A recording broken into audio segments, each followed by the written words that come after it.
So you're born on the cusp, or it's a run of bad luck.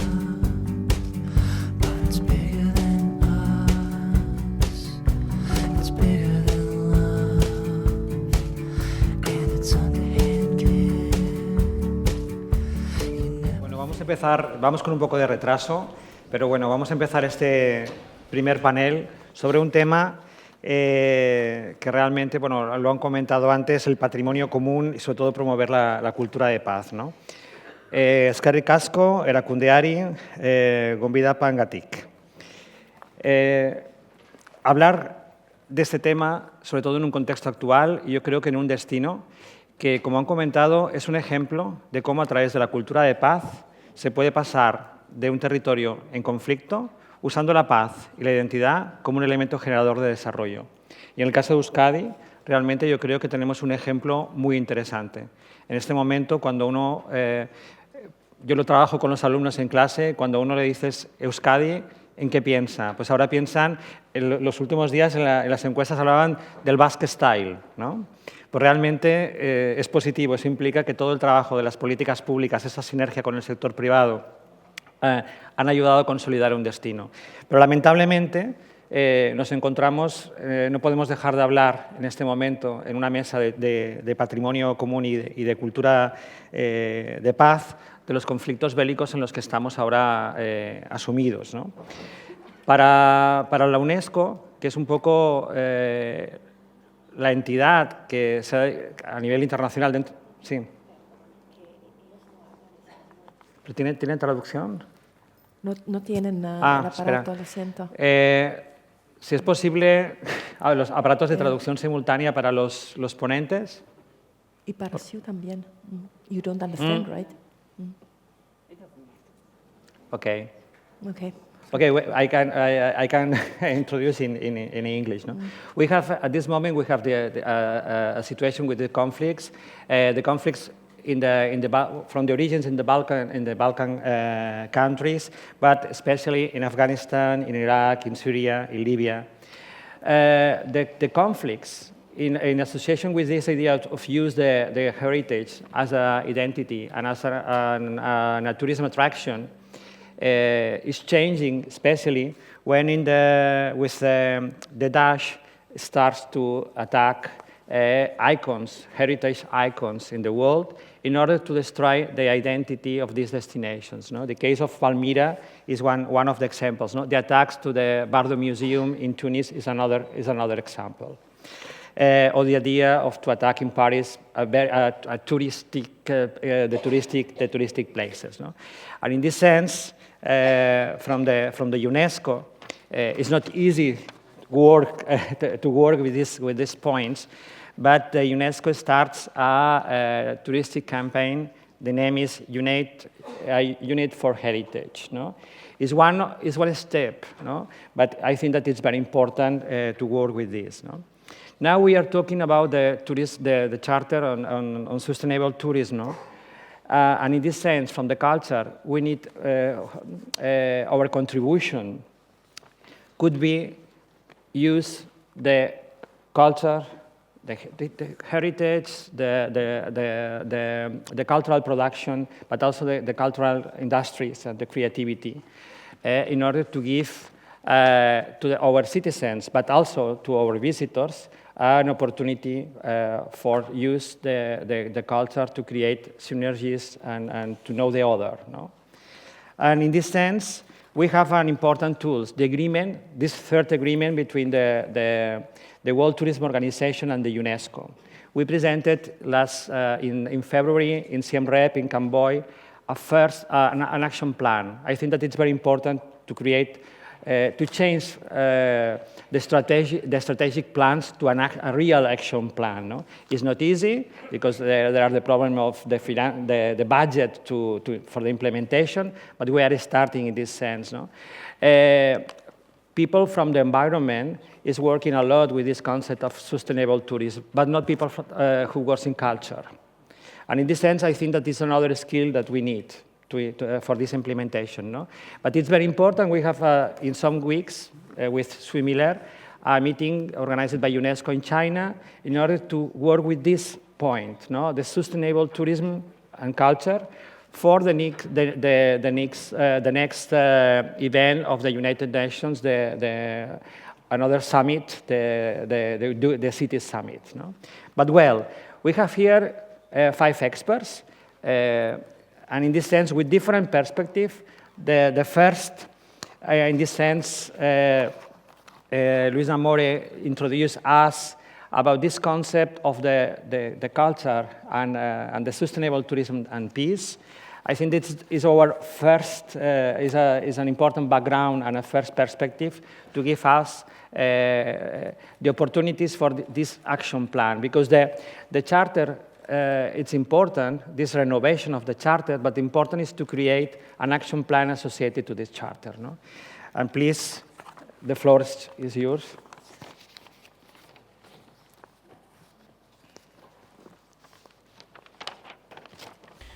Thank you very much. Good morning, everyone. I would like to congratulate the organizers and hosts of this prestigious conference. It's a tremendous program that has brought together a very high level quality of speakers and audience. Thank you for that, and thank you for the honor of inviting me to be one of your speakers. Distinguished guests, ladies and gentlemen, the International Institute launched the 30th anniversary of its birth 3 short weeks ago at World Travel Market. IIPT was born in 1986, the UN International Year of Peace, with a vision of travel and tourism becoming the world's first global peace industry. An industry that supports and promotes the belief that every traveler is potentially an ambassador for peace. With its first global conference, Tourism, a Vital Force for Peace, that was held in Vancouver, 1988, and since, IIPT has been promoting what we call a higher purpose of tourism. Tourism that includes the key role of travel and tourism in promoting international understanding, collaboration among nations, protecting the environment and preserving biodiversity, enhancing cultures and valuing heritage, sustainable development, poverty reduction, and healing the wounds of conflict through tourism, culture, and sport. Ladies and gentlemen, it took 40 years for tourism to grow from a mere 25 million international arrivals in 1950 to 400 million. Another 30 years to grow an additional 600 million international travelers to reach the celebrated 1 billionth arrival in December 2012. We now project that an additional 600 million international arrivals will be added by 2020, a short 8 years following the billionth arrival in 2012. As early as 1972, the Milestone Club of Rome report, Limits to Growth, warned leaders of the world that if present growth trends in world population, industrialization, pollution, food production, and resource depletion continue unchanged, the limits to growth on this finite planet will be reached sometime in the next 100 years. That was in 1972. A 20-year update of the study in 1992, Beyond the Limits, concluded that humanity had already overshot the limits of the Earth's supporting capacity. And their 30-year update found that per capita grain production peaked in the mid-'80s. Prospects for significant growth in marine fish are gone. The costs of natural disasters are increasing, and there is growing intensity, even conflict, in the allocation of water resources. As well, they found that 54 nations, with 12% of the world's population, experienced a decline in per capita GDP between 1990 and 2001. The World Wildlife Fund estimates that we currently require the equivalent of 1.5 planets to sustain ourselves. And if current trends continue, even 2 planets would not be sufficient by the 2030s. Earth Overshoot Day is the day when humanity has used up the resources that it takes the planet a full year to regenerate. The Global Footprint Network estimates that Earth Overshoot Day has moved from early October in 2000 to August 13 this year. The first overshoot day was December 23rd, 1970. A further examination of humanity's ecological footprint suggests that the very areas where the greatest growth in international tourism arrivals are projected are areas most seriously exceeding their ecological capacity. Europe, particularly Western Europe, most of Asia, including China and India, the United States and Mexico, all of North Africa, the Middle East, and the Gulf region. Areas with a surplus of ecological capacity include most of sub-Saharan Africa, South America, and the nations of Russia, Canada, Australia, New Zealand, Indonesia, and the Philippines. Ladies and gentlemen, we have to address this global situation if tourism is to be sustainable. A second key issue that must be addressed, and perhaps most seriously in the immediate time frame, is climate change. Carbon pollution has now reached a historic high with concentrations in the atmosphere of 400 parts per million, from a baseline of 280 parts per million at the start of industrialization. Half of that increase has occurred since 1980. The upper safety limit for atmospheric CO2 is 350 parts per million. A third key issue that needs to be addressed if tourism is to be sustainable is global income inequality. When the Institute was initially formed, we highlighted the inequality of nations, the have and have not regions of the world.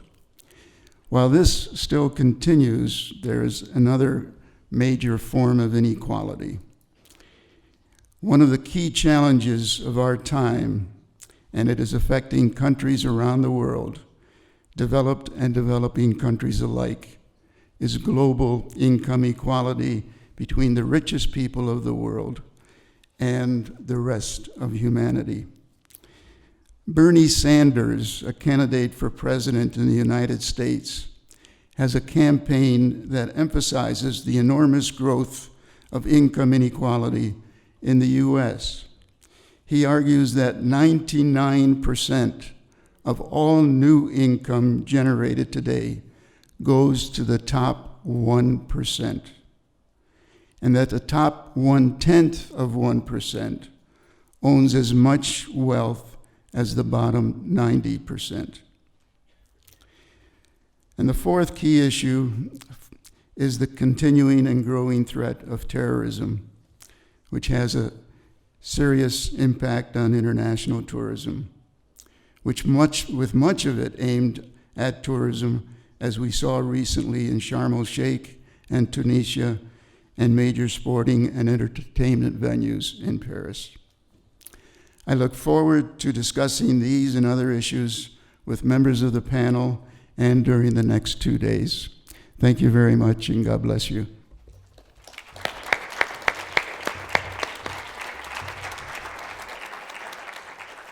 Thanks a lot for this introduction to the subject.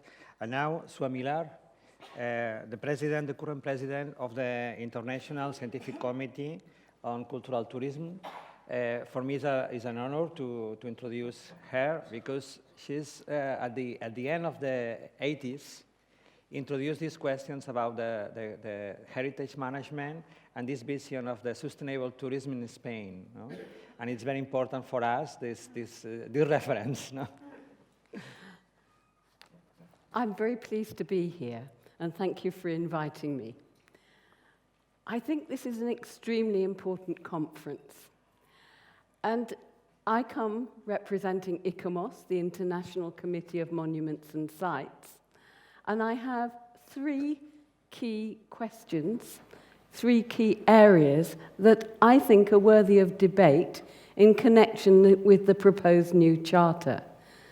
I want to think back to charters, think forward on culture, and think around creativity. So let's go.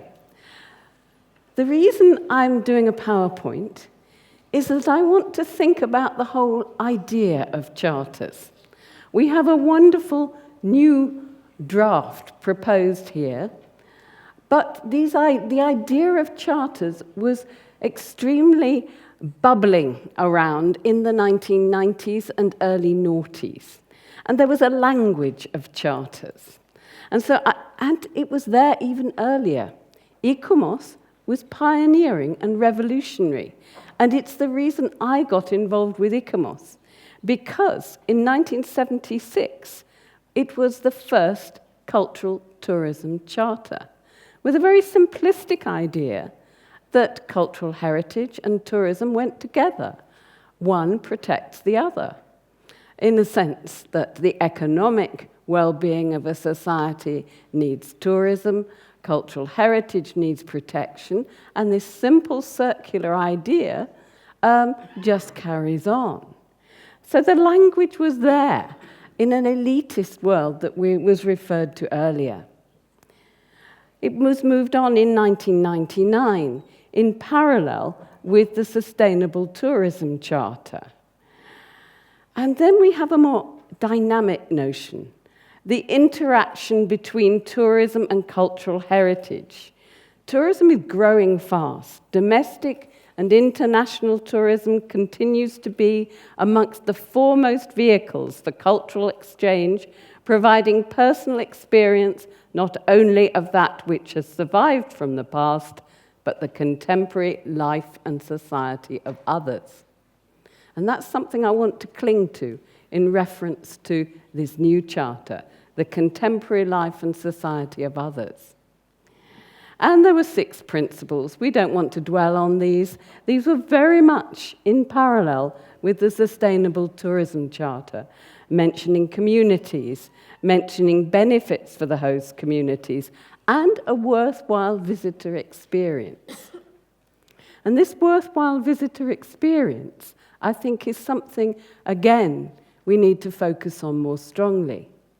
Because what is a worthwhile visitor experience will be different for different people, depending on their ethnic background, depending on the purpose of their travel, depending on the reason they're in a particular place at a particular time, or whether they're visiting through the virtual world, because they're tourists too now.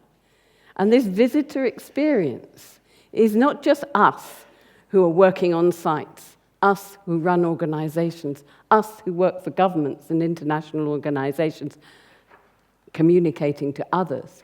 It's now a two-way process. The two-way process stops when the threat to peace is no longer here. This slide shows 2 sites, one in Petra, one in Luxor, which have diminished visitor numbers, loss of employment, loss of livelihoods, camels having to be killed off because there's no one to ride on them, nobody to pay the feed costs. Tourism benefits from peace and instigates peace in many different ways, as other speakers have mentioned. But culturally, there are people who want to see the 50 places before you die, and this was on a list. These 2 places were on a list as recently as 2012. So this bucket shop list is there, as well as tourism more generally, and many local authorities pushing you out away from the big cities, the iconic sites. But it's at the iconic sites we need to think how we develop them, how tourism impacts, and what happens when tourism disappears. And culture, from my perspective, is the heart of everything we do. We heard about the Man and Biosphere project, but in a sense, the decision to have this project, the decision to actually create the World Heritage Site agenda in UNESCO, they're culturally based, even though they're divided into natural and cultural sites. So within, and we're moving towards it, the Agenda 2030, the Sustainable Agenda 2030, the notion of culture, rather like the notion of tourism, is subsumed within every aspect of this 2030 agenda. And UNESCO fought very hard to have it prominently there as the 4th pillar of sustainability. It hasn't been accepted as that. And it hasn't been accepted as that within the UN generally, but we've moved further forward, from my perspective, with the cultural agenda, and you may wish to discuss this. I don't want to debate this slide. Amartya Sen is one of my heroes, and I think that just the sentence in bold for those of you reading, there can be no full ownership, no full participation of development strategies without the full integration of culture, sums up what I've just said. And Yo-Yo Ma said it himself, "My musical journeys have reminded me that the interactions brought about by globalization don't just destroy culture, then they can create new culture and invigorate and spread traditions that have existed for ages." I have 2 examples very quickly, both from London. Does anyone know where in London this display, this exhibit, this happening, this action, this tourist attraction happened in 2014? It's not obvious immediately from this slide. It's the Tower of London, a World Heritage Site. Why have I shown this slide? It was commemorating the First World War, the beginning of the First World War. I myself had doubts about it. This installation was of poppies individually handmade, ceramic poppies, individually placed in the moat of the Tower of London. And there were fierce debates. This is outrageous. This is glorifying war. This is making it look pretty. And back came the response from the tourists, the communities in the UK and wider afield. No, this is our emotions laid bare. This represents a loss of a single life in a poppy. And ironically, is in one of our major tourist attractions, our World Heritage Site, the Tower of London, which is also celebrated for the beheadings, the killing of the princes in the tower, and reenacted as light theatre. And we need to question that. So I want to just end there because I think this is creative. Whose creativity is it? Is it the set designer? Is it the people who laid the poppies? Is it the people who purchased the poppies? Or the tourists who came there? Creativity and culture are very, very important. And they are emotional. And they are inclusive. But who decides? Where does it come from? And how do we put it into a charter? Thank you.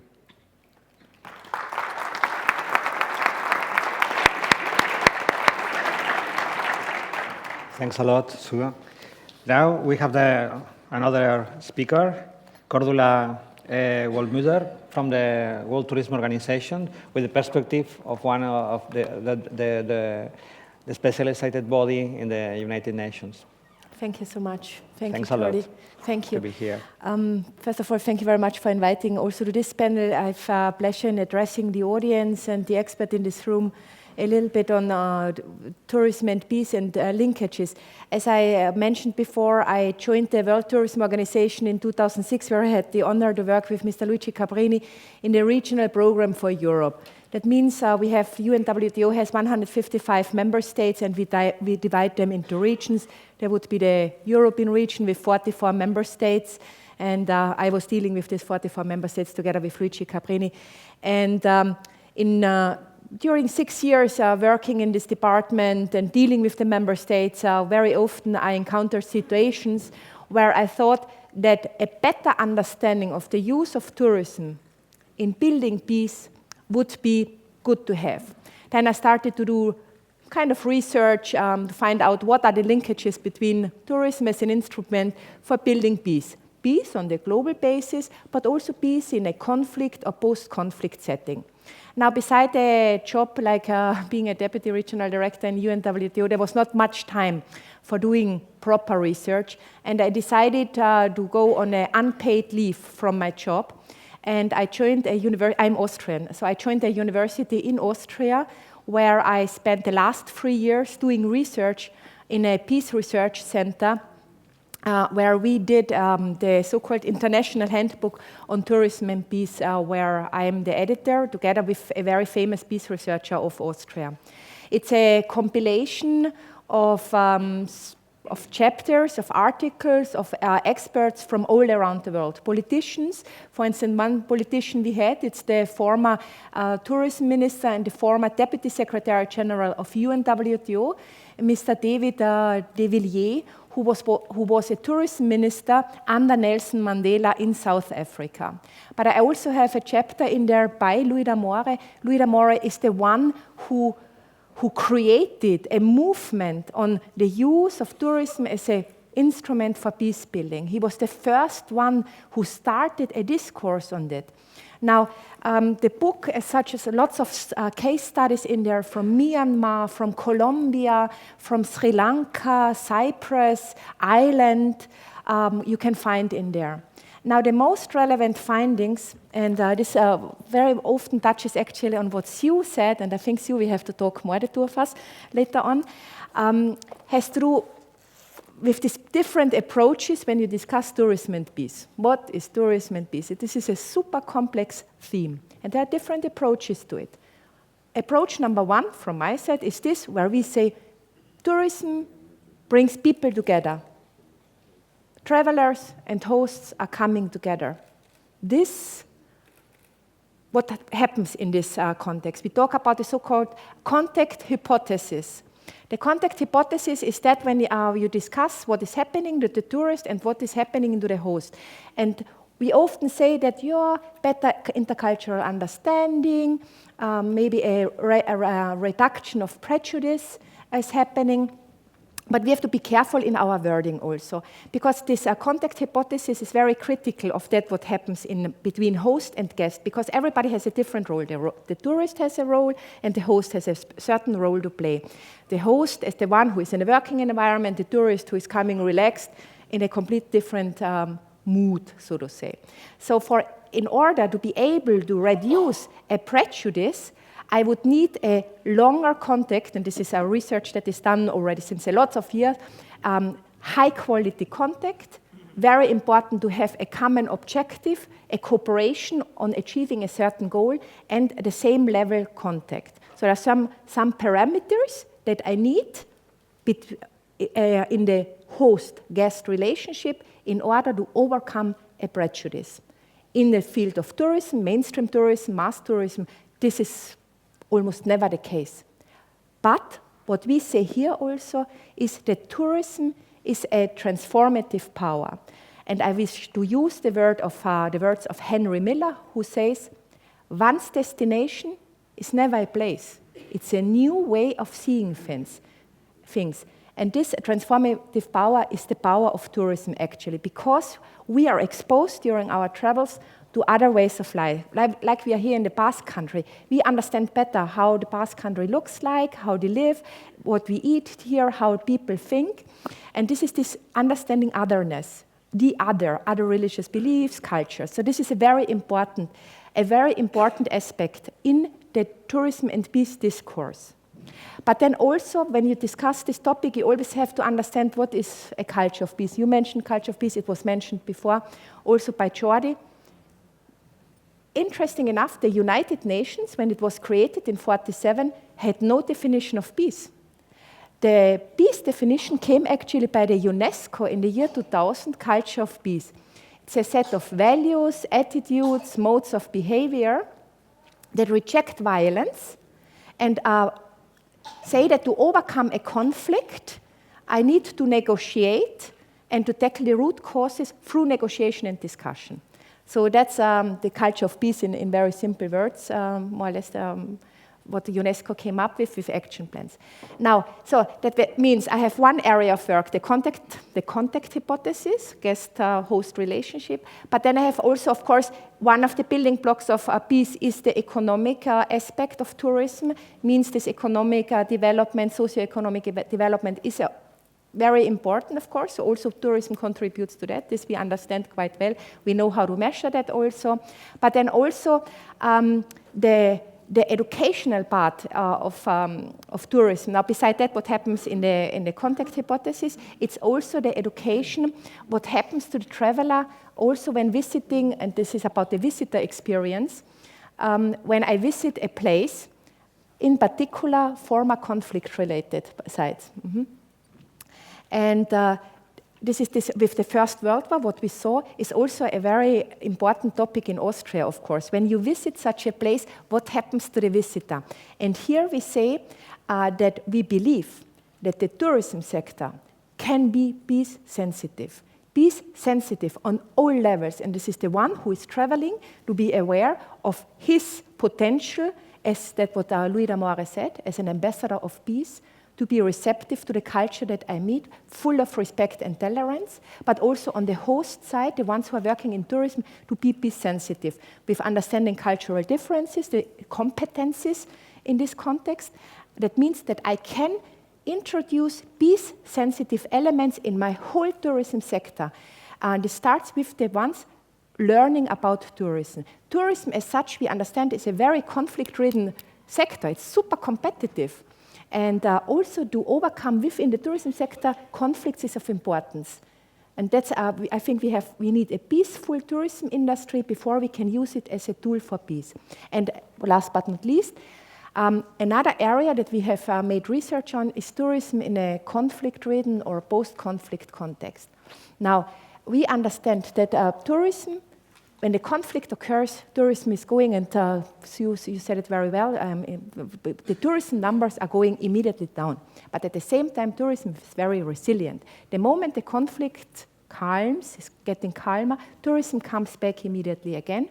And here, when we go in here, this tourism, this entering again after a conflict or during conflict, it has to be peace sensitive, and there are options around.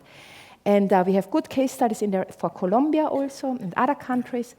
And here comes also my suggestion to include something in the upcoming charter. Everything is fine, there is knowledge in there. But the transforming this knowledge, this theoretical knowledge which is there, or the case studies, and to put this in more in a format of guidelines, recommendations, this is very much needed. There is a lack of understanding. Business people so the accommodation sector, for instance, or no, I think the whole tourism sector is not really aware of its options in building a peace, a culture of peace. And this is our role, to create knowledge and to share this knowledge by recommendations, by guidelines. And that's more or less the message I wish to deliver here. That a lot of work has to be done in this context. Thanks a lot, Yeah, thank you. Cordula.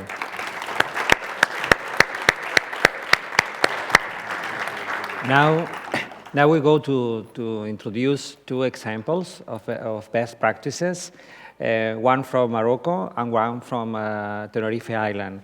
In this case, I introduce you Ahmed Bokous. He's the director of the Amazigh Culture Royal Institute, and he will present us the experience of the Kingdom of Morocco. Please.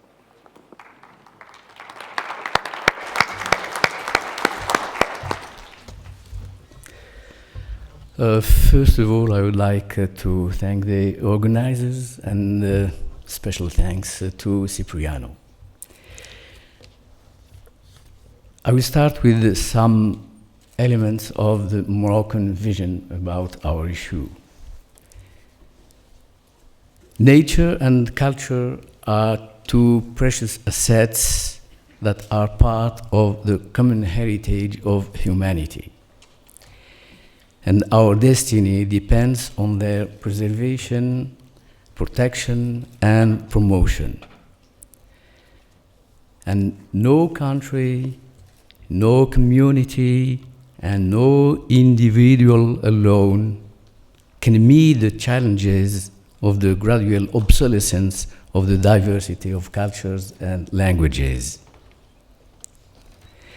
And none alone can manage issues of upheavals that threaten our natural environment. Our cultures and our environment are our legacy. This is the first point. The second point is that the humankind is facing a lot of threats.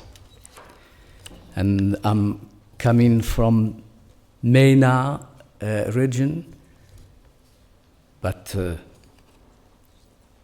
I have to say that we are the first victims of what's happening.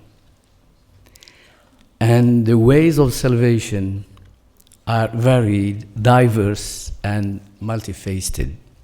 Each community has its own genius, his own knowledge, his own know-being and know-how.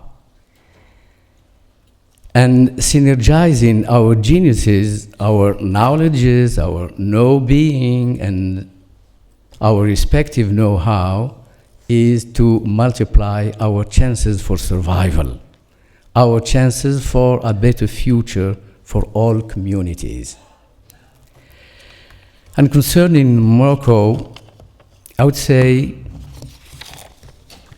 remind that Morocco is one of the most important touristic destinations in Africa and in the MENA region. And Morocco has a constitution, a new constitution in 2011, and this constitution enshrines the diversity of languages and cultures as an inalienable right. But by the way, Morocco ratified the UNESCO Convention of 2005 on protection and promotion of cultural diversity. He also implemented it in the framework of public policies.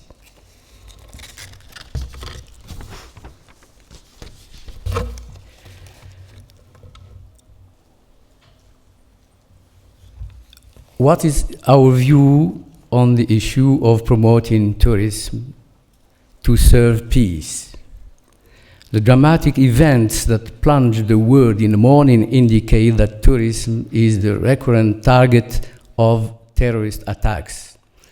We witnesses the attacks that targeted Thailand, Egypt, Morocco, Tunisia, Mali. Other targets are also referred, obviously. They relate to symbols decried by narrow minds and enemies of life and happiness. See the attacks in Madrid, in London, in Paris, and in New York City. Morocco has developed and begun to implement its vision for 2020, pledging to continue to make tourism one of the levers of economic, social, and cultural development. This vision is based on authenticity in preserving, conserving, and enhancing the cultural and natural heritage of the country. It's also based on the diversity of territories and landscapes, the diversity of natural resources and ecosystems, and the diversity of cultures' influences, and based on sustainable development through the preservation of natural resources. Morocco has over 20 protected areas located in all regions of the country. Their area exceeds 1 million hectares under the name of National Park, or more generally, Site of Biological and Ecological Interest. For its part, the institution in which I work, the Royal Institute of Amazigh Culture, Amazigh means Berber, if you prefer, IRCAM, this institution is dedicated to promote the indigenous language and the indigenous culture, the Amazigh or Berber. In collaboration with UNESCO and the cultural institutes of some diplomatic missions, cultural centers including Spanish, Russian, Belgian, French, Italian, Egyptian, IRCAM, the institute organizes seminars and days to celebrate human rights, cultural diversity, and Mother Tongue Day. To conclude, I'd say that it's undeniable that preserving the common heritage and promoting sustainable tourism serve peace in the world. But tourism must be based on ethics, solidarity, and conviviality. It has to be well managed so as it serves effectively as a main driver to preserve today's treasures for tomorrow's generations, ensuring the protection and integrity of our common heritage, both tangible and non-tangible aspects of the culture, as it is stated in the draft of World Charter for Sustainable Tourism Plus 20. To finish, I would like to point out some topics or issues for the debate. I don't know if it's idealistic or pragmatic, as my colleague pointed out a while ago. These are 4 issues. The first one is that maybe we have to rethink the notion of sustainable tourism in its relation to peace. Second issue, we have to work on the effectiveness. I think this is the most important thing. The effectiveness of the Charter 1959 and maybe the project of 2015. We think that we have to reshape the general frame of UNESCO Convention of 2005 So as it's not a question of goodwill or the vœu pieux, it has to be effective. And for the moment being, it's not. Fourth and last proposition, it's about the declaration of UNESCO in China in 2013, Zhuanghu, or something like that, sorry. We think that it needs to be deepened, to be studied within an approach which has to be holistic and systemic. These are some propositions, and thank you for listening.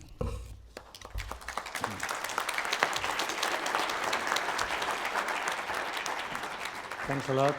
Now we have our last speaker with the case study of La Laguna, a World Heritage City located in Tenerife Island, in Canary Islands, one of the main world tourism destinations, but focused in Sand and Beach. And in this case, is how one World Heritage City with a plan of sustainable tourism can contribute to our aims and objectives. Please. Thank you. Yo sí voy a hacer mi intervención en español, no en inglés, entre otras cosas para no atormentarlos con un acento horrible. Lo siento por la señora Milar, que creo que no va a entender, pero bueno. Efectivamente, queríamos exponer el caso de la ciudad de La Laguna, que fue declarada hace 16 años Patrimonio de la Humanidad, y la transformación que ha experimentado esta ciudad, que ha pasado de ser una ciudad administrativa, universitaria y eclesiástica ajena completamente a los flujos turísticos, a convertirse en uno de los principales productos turísticos dentro de la isla. Canarias ahora mismo es uno de los principales destinos del mundo. Estamos entre 13 y 14 millones de visitantes anuales, una cifra que hay muchísimos países en el mundo que ni siquiera aspiran a alcanzar, y la isla de Tenerife en concreto tiene 5 millones de visitantes anuales.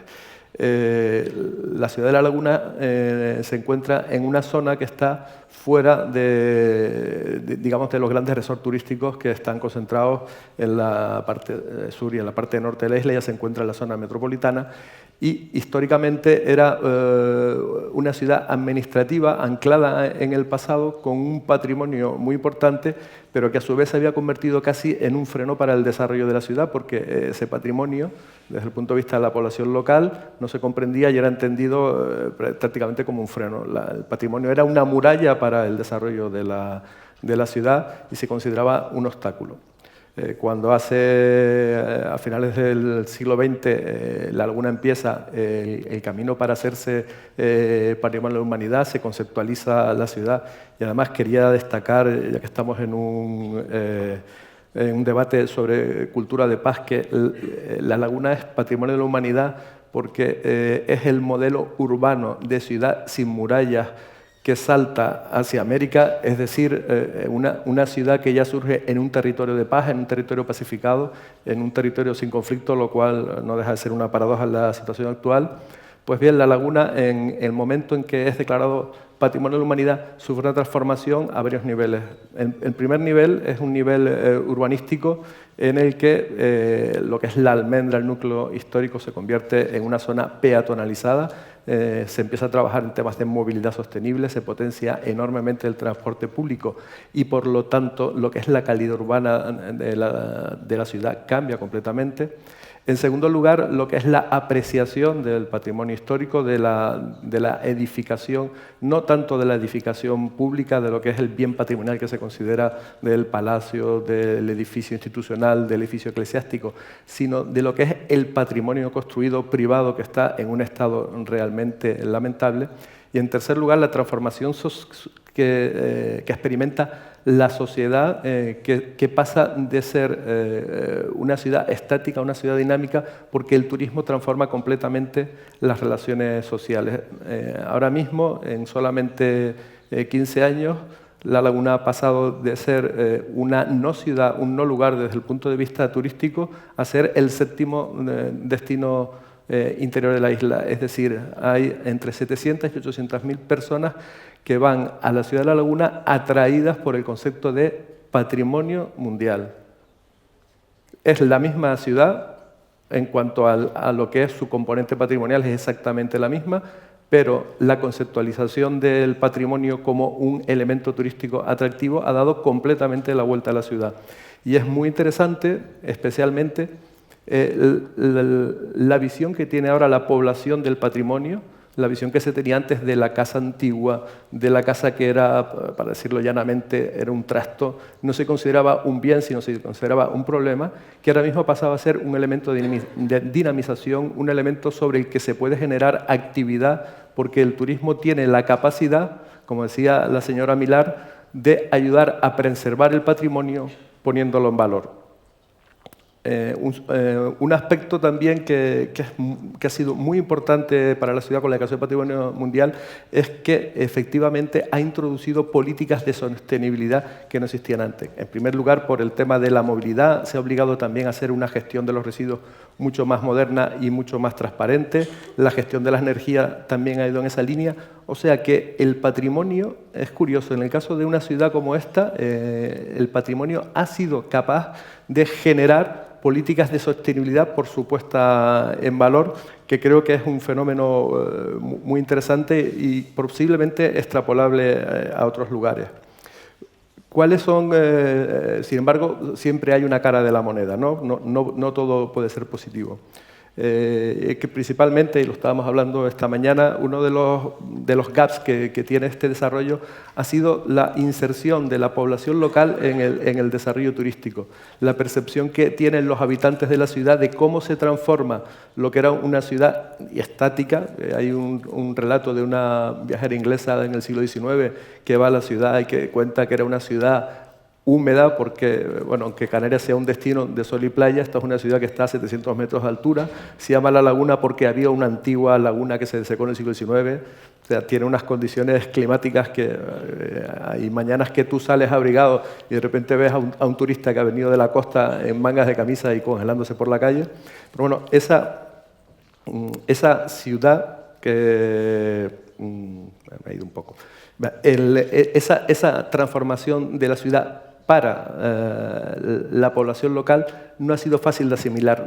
Todavía no hay una integración del fenómeno turístico dentro de la vida socioeconómica de la ciudad y la ciudadanía no se siente suficientemente implicada.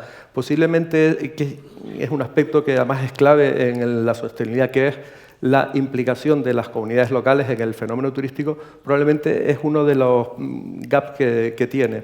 Y luego un segundo aspecto que es muy importante y que en un destino turístico consolidado como es Canarias y Tenerife especialmente, es la forma en que tú consigues hacer atractivo un destino turístico patrimonial dentro de un marco de turismo de isole playa. ¿Qué tipo de oferta es? ¿Es una oferta alternativa o es una oferta complementaria? Hay muchos lugares que solamente con el interés patrimonial, con el interés del turismo cultural, son suficientes para ser un atractivo turístico, pero en el caso nuestro, nosotros necesitamos generar nuevos productos turísticos, generar una tematización. Y ese probablemente es otro de los gaps que tiene la ciudad de La Laguna, en el sentido de ser capaz de articular de una forma mejor los productos culturales de cara a la demanda turística, especialmente una demanda turística que no llega, como puede ser casos de la Alhambra o puede ser el caso de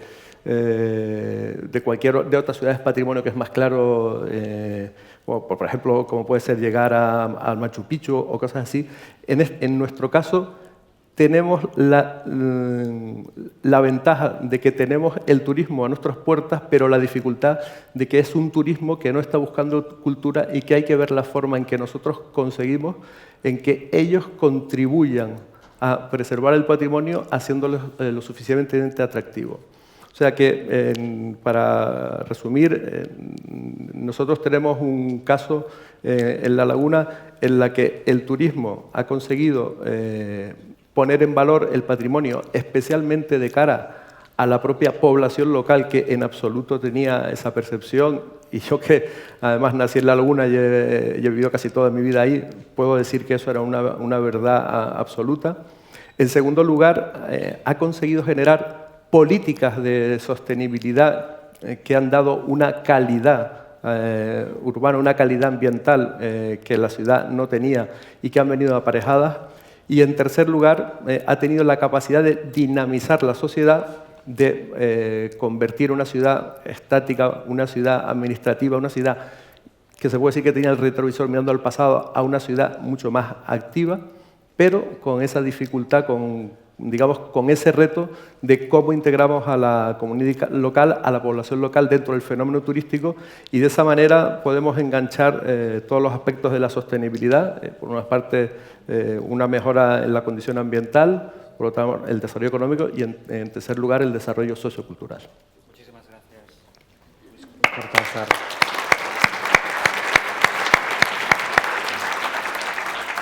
Bueno, y por razones obvias de tiempo, no tenemos tiempo a un debate. De todas maneras, les invitamos, como han comentado, a que contribuyan a las ideas para la modificación, la actualización de la Carta. Está abierta precisamente para que, o por escrito, a través de la organización que está aquí fuera, o por correo electrónico, pueden enviar sugerencias para cómo modificar o adaptar la Carta a este paso de los 20 años. Y yo, como en nombre de la Universidad de Barcelona, de la Cátedra UNESCO Cultura, Turismo y Desarrollo, pues agradecer mucho a la organización, sobre todo tanto a Basquetour como al Instituto de Turismo Responsable y al Consejo, por incorporar también estos temas de cultura, que no siempre es fácil, ¿no? Y que contribuyen a fortalecer este tercer convenio entre la UNESCO y la Organización Mundial del Turismo, que tiene un plan de acción. Y yo creo que este trabajo con la Carta, con una mirada hacia el futuro, pero también hacia el pasado de lo que se ha hecho muchísimo, puede contribuir a que todo vaya un poquito mejor. Pues muchas gracias y tienen el café a la disposición. Gracias.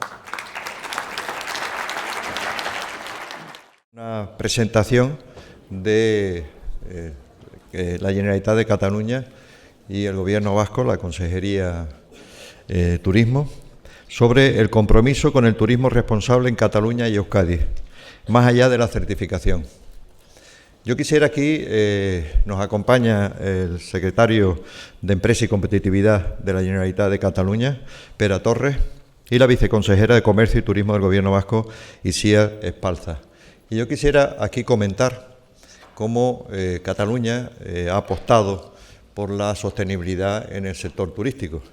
Tal es así que, bueno, desde el Instituto de Turismo Responsable, hace ya años, en el año 2008, desarrollamos la primera certificación en destinos turísticos. Fue una labor bastante grande y fuerte que tuvimos que desarrollar. Era la primera vez que se hacía a nivel internacional un análisis profundo de qué parámetros son los que tienen que tenerse en cuenta y cómo hay que desarrollarlos en un destino. Eso supuso un esfuerzo muy grande que después también el Global, por otro lado, y como comentó esta mañana Luigi Cabrini, lo desarrolló para destinos también en un workshop internacional con participaciones de todo tipo. Nosotros después logramos la acreditación del Global Sustainable Tourist Council para destinos turísticos, tanto primero en el reconocimiento como después en la aprobación, acreditación, que somos ahora mismo que estamos acreditados. Fuimos los primeros y ahora hay dos entidades a nivel internacional, nosotros y otras que son los que tienen la acreditación del Global.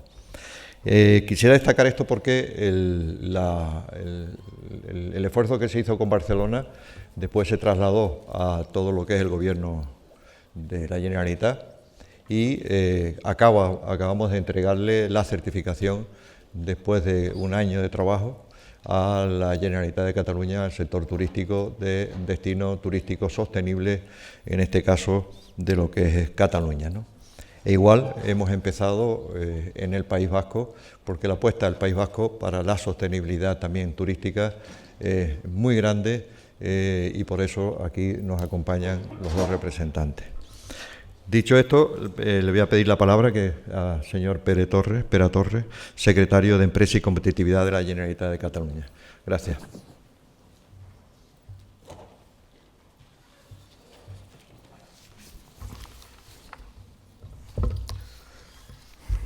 Muy bien, muy buenos días. En primer lugar, quisiera agradecer al Gobierno vasco, al Instituto de Turismo Responsable y al Consejo Global del Turismo Sostenible por habernos invitado hoy a compartir con ustedes nuestro compromiso con el turismo responsable.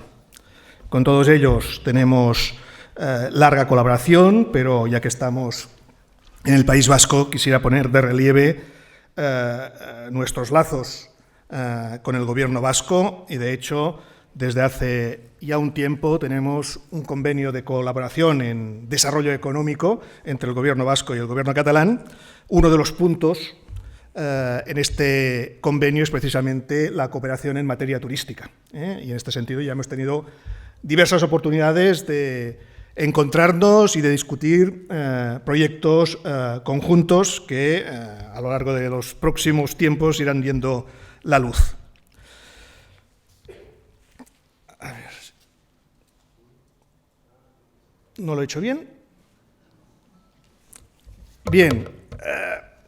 Cataluña es, como ustedes saben, un destino turístico importante. Aparece muy a menudo en las estadísticas como uno de los destinos con mayor número de visitantes, de turistas, de pernoctaciones. Pero de todas maneras, cuando nosotros queremos hablar de la importancia de Cataluña desde un punto de vista turístico, no nos fijamos de entrada en la cantidad de turistas, sino nos fijamos de entrada en la calidad de lo que podemos ofrecer en turismo. Tenemos casi 600 kilómetros de costa, buena parte de ella son playas, casi 2 centenares de playas, la mayoría año tras año disponen de la bandera azul de la Unión Europea por su calidad, disponemos de más de 100 espacios naturales con alguna figura de protección, 13 de ellos con la figura de parque nacional, disponemos de 36 lugares reconocidos Patrimonio de la Humanidad por la UNESCO, 50 restaurantes con estrellas Michelin, más de 500 museos abiertos al público, 12 denominaciones de origen de vino, etcétera, etcétera, etcétera. Por lo tanto, entendemos que cuando hablamos del turismo y de nuestra satisfacción desde el punto de vista de destino turístico, lo que tenemos que poner de relieve de entrada no es tanto el resultado, las visitas, los ingresos, como la calidad que nuestro territorio puede ofrecer en este sentido. El turismo en Cataluña ha tenido 3 etapas fundamentales. Una primera etapa que se inicia hace aproximadamente unos 50 años, que es la llegada creciente de turistas europeos atraídos por el sol y por la playa. Es un turismo que ha presidido la mayor parte de este periodo, de este medio siglo, que ha adquirido pues una cierta condición de turismo de masas, de turismo masivo, con sus ventajas y con sus muchos inconvenientes. En una segunda etapa, que se inicia hace aproximadamente unos 20 años, emerge la ciudad de Barcelona. Es cierto que Barcelona siempre ha estado en el mapa, siempre ha tenido visitantes, pero como fenómeno turístico es relativamente joven. Esos 20 años y además con una intensidad creciente que también ha tenido sus ventajas y sus inconvenientes. Y finalmente, en los últimos años, y ahí ya de una manera mucho más planificada, se está desarrollando el turismo de interior, la parte de Cataluña donde existe pues, menos población, menos densidad humana, pero al mismo tiempo espacios naturales, paisajes, monumentos históricos, experiencias diferentes que hasta ahora han tenido muy poco desarrollo turístico, que empiezan a tenerlo, que van captando pues cada vez más interés para turistas no propiamente catalanes y que tiene la ventaja, la enorme ventaja, de poderse desarrollar con mayor planificación, con mayor prevención y con mayor aplicación de criterios de sostenibilidad, de calidad, que los otros fenómenos turísticos anteriores, en el que la demanda ha ido por delante de la oferta. Hemos ido respondiendo a las demandas que iban apareciendo.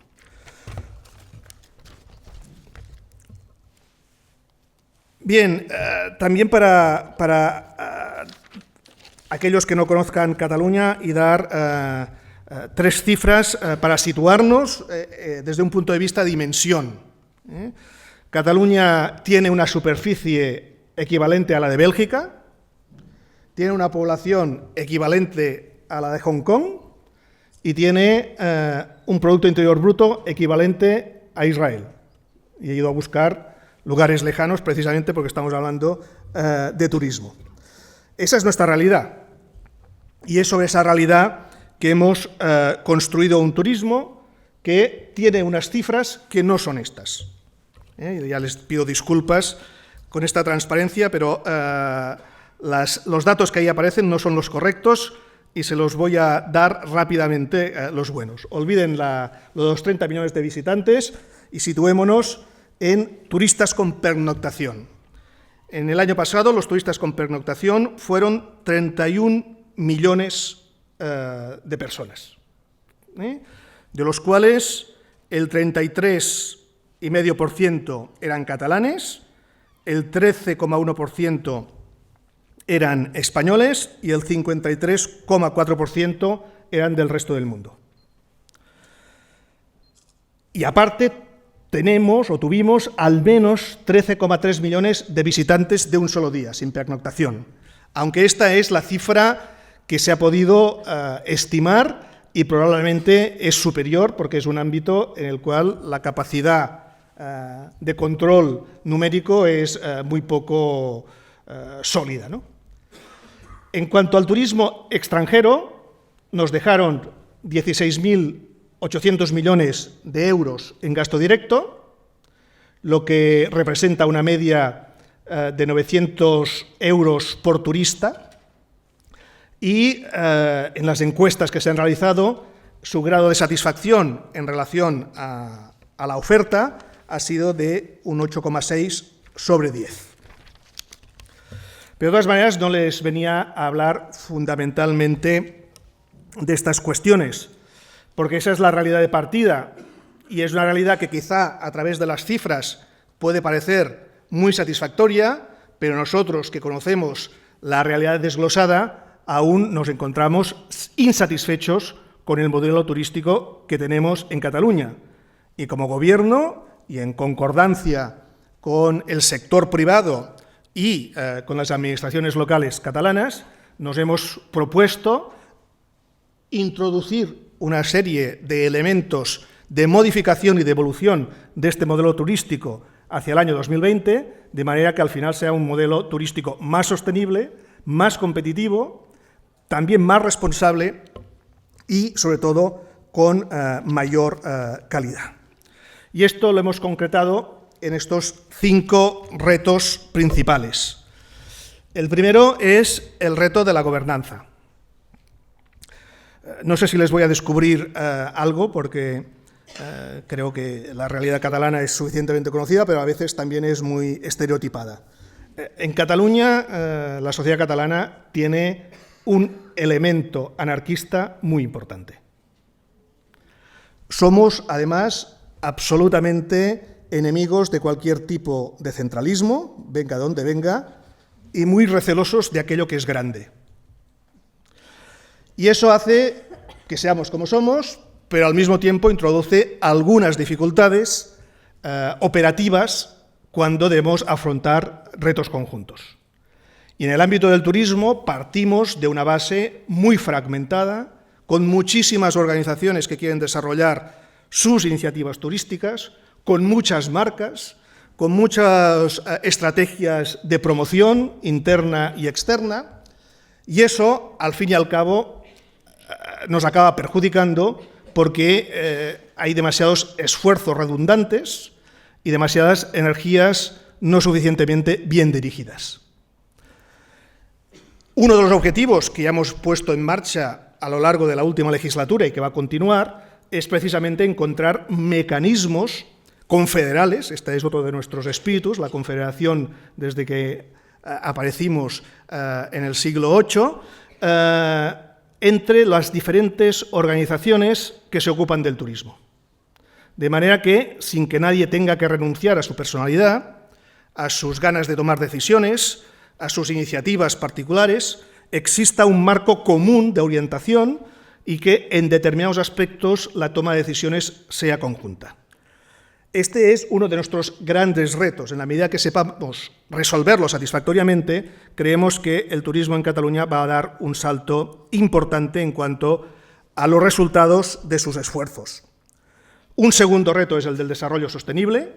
Ya les he explicado cuál fue el origen de nuestra realidad turística, un turismo de masa concentrado en poco territorio y con muy poco interés más allá de la fiesta nocturna, del sol, de la comida barata, del alcohol, etcétera, etcétera, y eso nos obliga, afortunadamente ya con bastantes años de incidencia en ese sentido, a ir modificando ese modelo para hacerlo mucho más abierto a las realidades que ofrece Cataluña como destino turístico.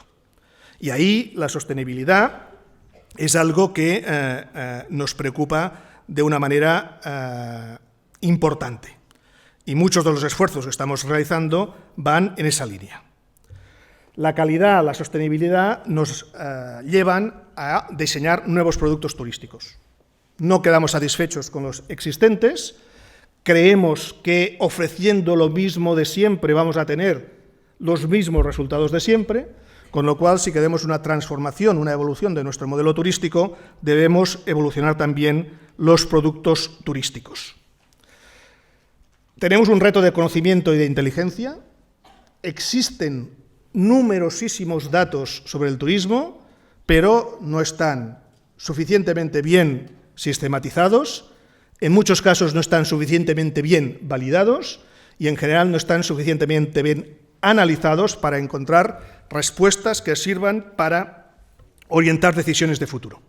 Y ese también es, creemos, un reto importante en cualquier estrategia que nos planteemos para un turismo más sostenible, más responsable y de mayor calidad.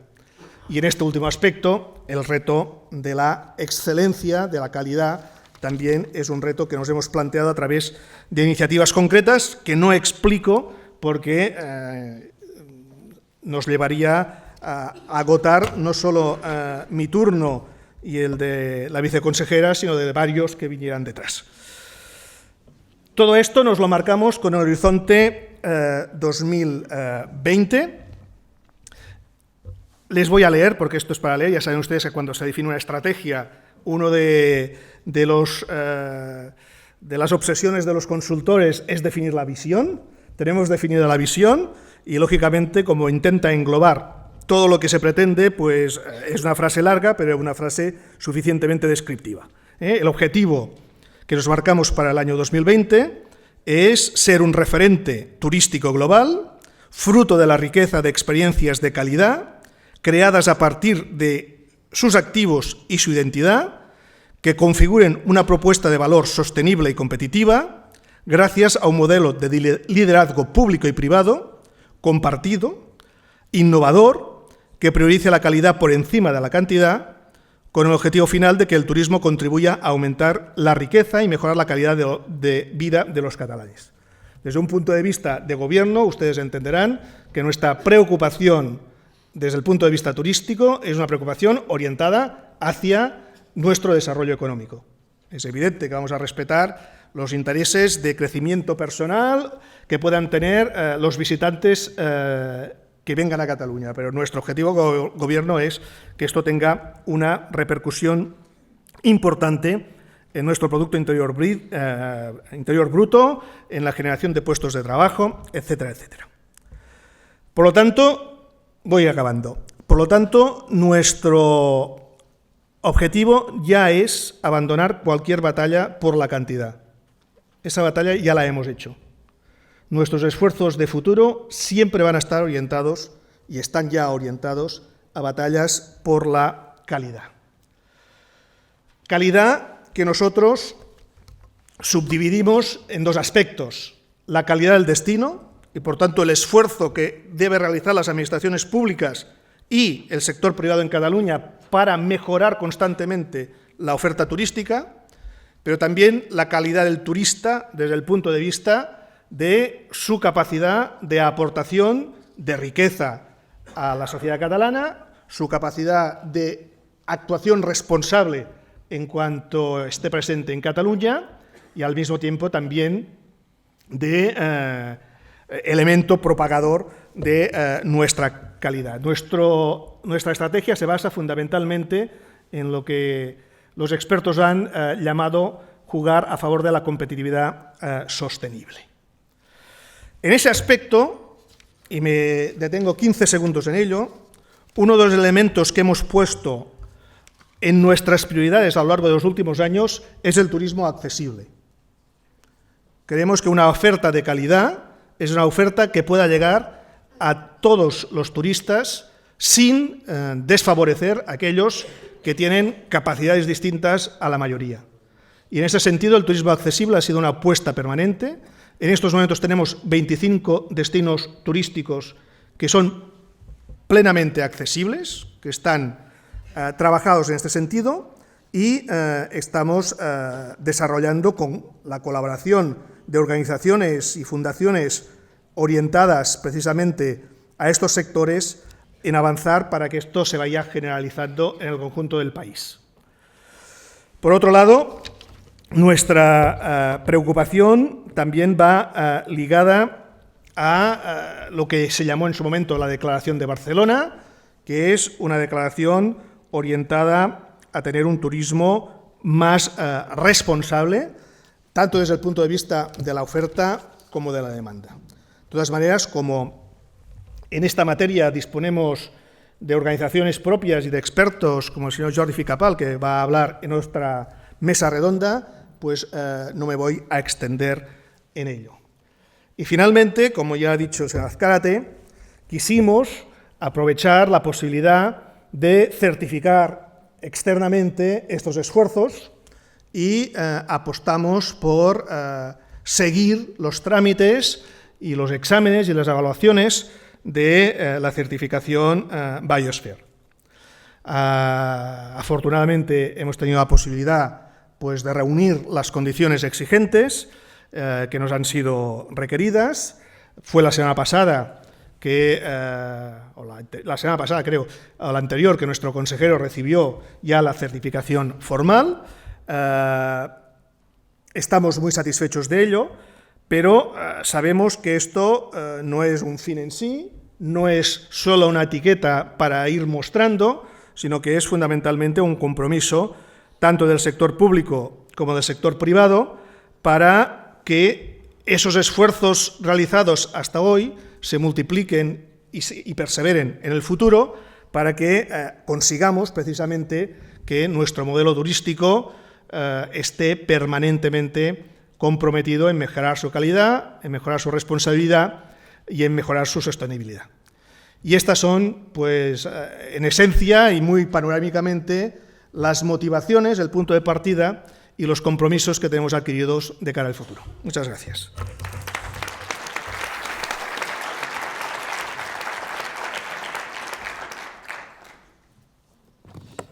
Bien, muchas gracias. A continuación tiene la palabra Itziar Epalza, viceconsejera de Comercio y Turismo del Gobierno vasco.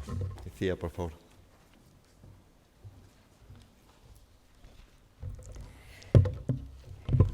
Eguerdion, eskerrik asko, Tomas, eskerrik asko denoi, eta ongi etorri Euskadira. Ohore bat da niretzat hemen egoteaz, laburki, Kataluniako esperientzia ezagutu, ostean Euskadin dugu ikuspegia eta egiten ari garen lana azaldu nahi dut.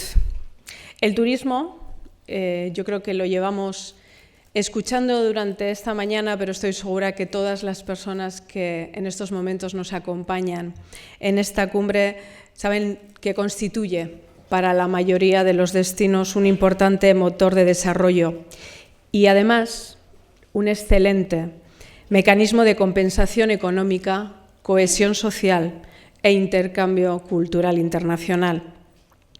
Pero también puede llegar a representar una amenaza para los destinos, para su medio ambiente y sobre todo una agresión para las culturas y las economías locales. Y en ello estamos, en ese debate. En Euskadi, Basque Country, estamos concienciados con todo ello y base de esta realidad es la pertenencia ya del Gobierno vasco a entornos internacionales que nos posibilitan trabajar en una hoja de ruta y con un destino acertado y un horizonte correcto. Participamos ya en redes europeas como Nextur o Ecotrans. Euskadi además también ha participado activamente en proyectos de turismo sostenible desde el año 2008, ejemplos como el Ernest o el NetJack. Y me gustaría también destacarles algunas de las cosas que estamos desarrollando. Trabajamos en el Sistema Integral de Calidad Turística en Destino, SICTEC. Estamos trabajando con la Q de Calidad Turística, desarrollando modelos de excelencia de la FQM. Estamos en programas de buenas prácticas para las TICs porque consideramos importante la capacitación, lo que nosotros llamamos la analfabetización digital de todo un sector que se incorpora a un entorno y a unos retos de un mundo online muy importante, no solamente para su posicionamiento, sino incluso como herramientas de comercialización, de conocimiento e inteligencia del mercado, que ahora nos abordaba también Vera.